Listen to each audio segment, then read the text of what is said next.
As education standards plummet and kids leaving school unable to do mathematics and basic English, is it time to get rid of the screens and the laptop and the iPad and go back to pen and paper? Well, that's the view of a brand new campaign group who are quite keen for a return to traditional educational values and traditional technology. A pencil and a piece of paper. Is that the way to go? Let's get the views of one of my favourite experts on education, Chris McGovern, chairman of the Campaign for Real Education. Chris, lovely to have you on the show. Are screens a problem in the classroom? They're a real problem. You know, you talk about falling standards in education, Mark, but let me tell you, we're top of one league in education. According to the Children's Society, we have the unhappiest children across Europe.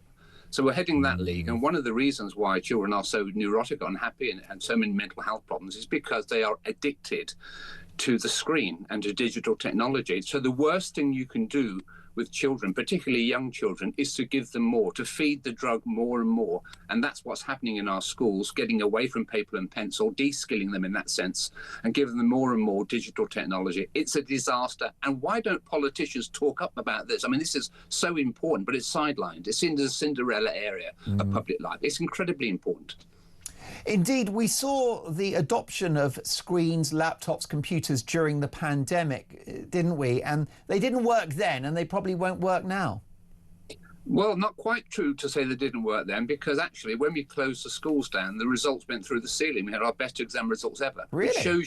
Which shows you how fraudulent the whole thing is, because teachers marked the papers, they gave their assessments. The teaching profession believes we're doing really well, Mark. That's the problem. Tesco's knows, and other employers know, that children are leaving school and they're semi-literate and semi-numerate. But, you know, their grandparents, my generation, of course, are a lot better. We know we're the only country in the developed world where grandparents outperform their grandchildren in basic skills. And one of the reasons why we're losing basic skills is because this addiction to the screen. It makes for an easier life for the teachers. It's very lazy. It is most definitely lazy. What is the value of the pen and paper? Why is it such an ancient and effective form of inputting knowledge into a child? Well, of course, it is a very basic skill. Hand-eye coordination, anyway, is developed by handwriting. But look, we can't forever rely on the screen. The point is, we need to have alternatives to the screen. The point about the screen or the digital technology is that it is positively damaging. Baroness Greenfield, a leading brain scientist, wrote a book, a British scientist, wrote a book a few years ago called Mind Change. She said we obsess too much about climate change. We don't realise what we're doing to our young children, and we're changing their brains. And when you photograph the brain of young children, this addiction to the screen is shown to be damaging. And interpersonal skills, empathy, that all disappears. Children are incredibly unhappy compared to many. Why is it in Romania, where they don't have Romania, which is a comparatively poor country, the children are much happier because they don't have this constant exposure to the screen. Yeah, we are not Luddites at the Campaign for Real Education. Of course, there's a part and a time for digital technology, for computers. But if I had my way, I would apply the same rules to smartphones as we apply to alcohol.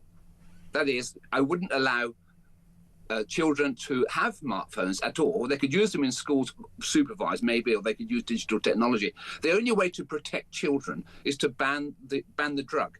Now, alcohol is much less dangerous. And people will say to me, look, Chris, you're never going to stop kids using this stuff. No, we don't stop children using alcohol, but we ban it. We ban murder, although people still get murdered. We've got to protect our children. But most of all, Mark, we've got to protect, help and support our parents. Parents desperately want government support so they can say to their kids, look, no, you can't have a smartphone when you're 6 or 7 or 8 because it's against the law. No one will have the courage to say that or do that. We need to stop this cancer in our society. By all means, embrace technology when it's supervised in the classroom by a teacher and it's school technology. But you've got to protect children out of school as well. And what's happening now, this homework being based on the screen, is feeding the drug. It's disastrous. Are you and I, though, Chris, a pair of old dinosaurs? Because you could argue you don't need to learn geography anymore because you have Google Maps and you have GPS technology. You don't need a history or any of the sort of liberal arts subjects because you have AI, you've got ChatGPT, and you can just say, right, you know, give me the history of Germany in 1,000 words, and a second later, there it is on your smartphone. So has technology, you know, whether it's screens or software like ChatGPT, actually removed the need for some of this basic education of which you and I are such fans? or it takes away our humanity. It doesn't exercise the brain. I often get accused of being too traditional when I say kids need to learn things. We need to promote knowledge. And by the way, when I say promote knowledge, that's not right wing. Karl Marx was saying exactly the same stuff. Yeah. Around the world, we're amongst the biggest users of technology in our schools, and we're the unhappiest. When I go to Singapore or China, those places, they don't think I'm in the 19th century. They think I'm in the 21st century because they moderate their use. They control. Look across Europe, even across Europe today, they're cutting down on the use of these phones in schools. The government will say, look, Chris, don't worry. 85% of schools have policies in place which control the use of iPhones, for example. But in fact, we now know only 10% of kids actually follow those policies. They're given a phone, it's in their pocket for 6 hours. They're getting exposed to this drug, and it's ruining our young generation. The long-term consequences are pretty disastrous for our society. Why don't we have an education secretary who stands up and says so? Look, the good news is, I was talking to one of the two parents last week, and in a week's time, they're going to the High Court. They're going to try to force the government to ban these mobile phones, smartphones, in schools. That doesn't mean abolishing the technology. No, we still need technology in schools, as long as it's supervised by the teachers. But having smartphones in schools is a recipe for disaster. And telling kids, go home and do your homework on a tablet, it's just feeding the addiction. It's giving the drug to the child and making them more addicted. It is terrible. Most definitely, because you're holding a device that, yes, may contain educational tools, but it also contains the internet and OnlyFans and goodness knows what other sites. Well, yeah, I mean, we've got 11-year-olds now. They're viewing hardcore pornography. They're viewing decapitations.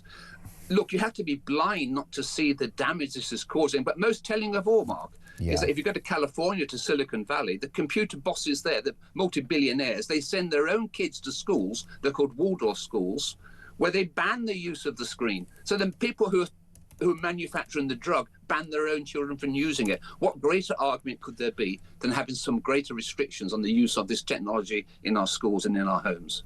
Most definitely. And by the way, just before I let you go, cost is a factor. These devices, if they're provided in schools, well, that's millions out of the government's coffers in order to buy these devices. And also it's a challenge for families at home who may not have the technology to hand.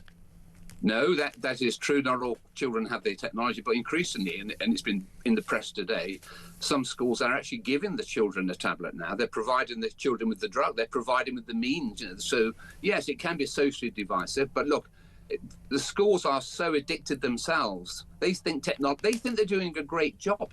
They think it's all marked. And the government will say, well, look at our international scores since 2010. They're getting better, they will say. But if you go to the year 2000, you find they've gone down. So the politicians aren't telling the truth. And no one challenges them, because in the House of Commons and in Parliament and in government, they don't want you to know. You can find everything you want in the Department for Education, statistics, celebration, success, but you can't find truth. Most definitely, and what a brilliant note to end on. Thank you, Chris. A fascinating conversation. Chris McGovern, chairman of the Campaign for Real Education. Should we bring back pen and paper?